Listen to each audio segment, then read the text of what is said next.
We have a fifth panelist for fourth and goal here, 4 downs. We have Aaron Ross with us. You ready for this? I mean, this gets a little tricky. You're good to go? I'm going to predict right now, just based on knowing how this works, that he's going to win. All right. Fair enough. Yeah. I would say that was bullying. Yeah, well, the name of the game is Ross doesn't win. It's your last name, not your first name, so you just may come through here, Aaron. So here we go. Before we give you first down, let's take a look at the NFC playoff picture.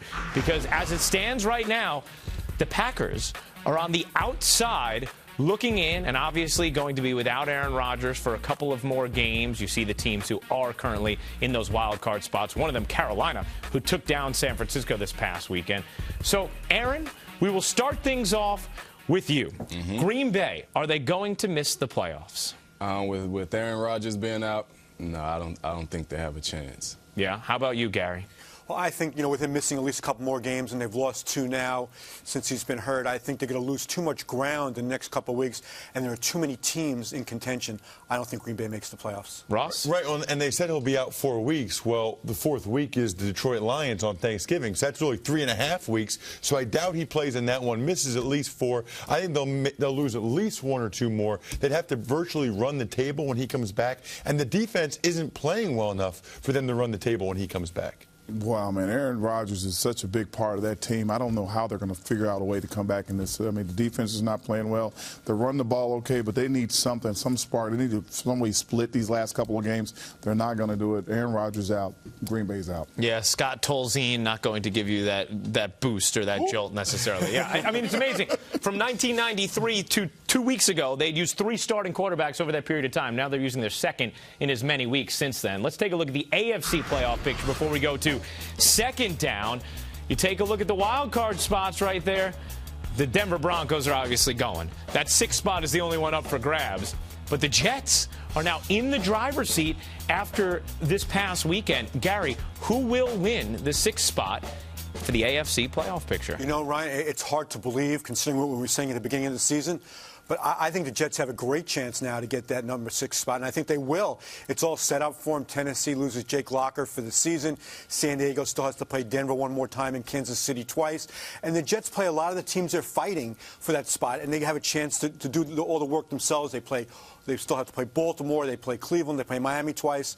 So the Jets just keep winning. They're going to be in very good shape. Aaron, who do you think gets that 6th spot? I think Tennessee will get it. With them playing Jacksonville and then going against a struggling Houston, I think Tennessee can sneak in there. You weren't going to say the Jets, were you? Your crosstown rivals here. You weren't going to give them that honor. Ross, who do you have? I'm with Gary. I'm going with the Jets. I said that last week. I really think it's 2009 all over again. Just tell the rookie quarterback, just don't turn it over. Play great defense. Run the football. As long as Geno Smith doesn't turn it over, they'll get to 9 wins. They'll get to the postseason. I hate to say it, I think it's going to be Cleveland. I think the Jets have this thing where they win a week, they lose a week. I think they're doing very good. If they could play behind their defense solely, they'd be great, but they're not going to do that the entire time. There will be some rookie mistakes down the line. I do not think that Geno Smith has everything he needs right now. You can't get a full complement of receivers every week. That's a problem, and I think a team like Cleveland has a chance just to edge them out. All right, we'll move on to third down, and the question of whether or not you want Cam Newton or Colin Kaepernick at quarterback. Neither was terrific this past weekend because, I mean, they both went up against outstanding defenses, obviously. Yeah, fair enough. Yeah, true. So, but this year, for each of them, Howard, what quarterback would you take right now between Cam and Colin? I would take Cam Newton. The simple reason is, and I hate to say this because he's an Auburn guy, but I would take Cam because he has one receiver really to throw the ball to, is Steve Smith, and then he kind of has some, mix and match, the little whole pop thing, trying to figure out what to do for the rest of the guys on the field. He may have a tight end some games, but it really is Steve Smith and Cam Newton. And by that, and them still winning, great defense, by the way, I would take Cam Newton. Ross? Are we talking about just this year? For the rest of their career, we're talking about. Rest of their career, I'm going to take Colin Kaepernick because I've actually seen him do it.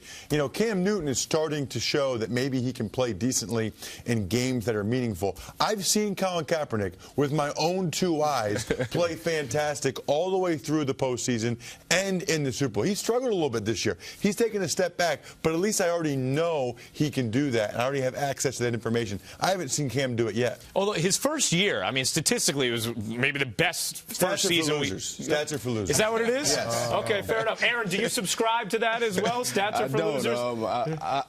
I really enjoy watching both of those guys perform, but I think Cam overall, I think he'd be the guy that I would go with. Gary? Well, I would say Colin Kaepernick. You know, even though he has put up pedestrian numbers since throwing for over 400 yards in the season opener, since then he really hasn't put up impressive numbers. But like Ross said, he has taken a team to the Super Bowl. He took them on that last drive with one completed pass in the end zone, and they win the game. I think Cam Newton has tremendous potential, but you know what they say about potential. You know, if he doesn't reach it, then it doesn't really mean much. So I'm going to go with Kaepernick. Is that what they say about potential? Like Is that the phrase? It goes you may have to like look that one back up. Yeah. I might paraphrase. So our final down here, fourth down, the question of who is the best cornerback in the NFL. Figure it's a pertinent one since we have a cornerback on our set today. So, Aaron, for you, who is the best corner in the NFL right now? Outside of the Giants locker room. That's right. Well, I mean, I love Prince, and I love seeing what Terrell Thomas is doing. I don't think they're number one in the league, however. But I would have to go with Sherman. His defensive line is helping him a whole lot.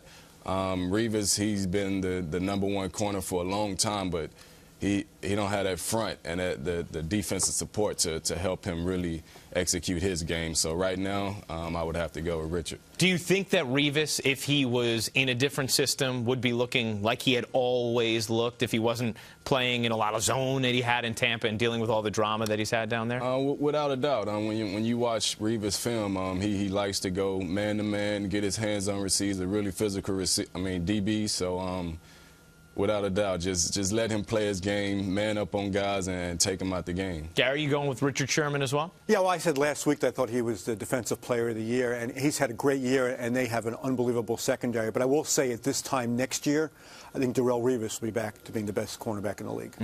Bold. Based on what I saw in the preseason and early this season before he got hurt, I'm going to go with Aaron Ross for the New York. No, come on, somebody's got to give Aaron some love.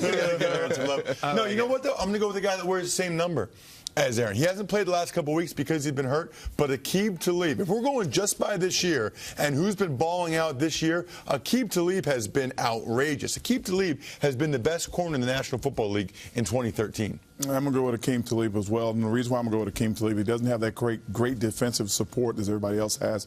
You know, Sherman has better defensive support.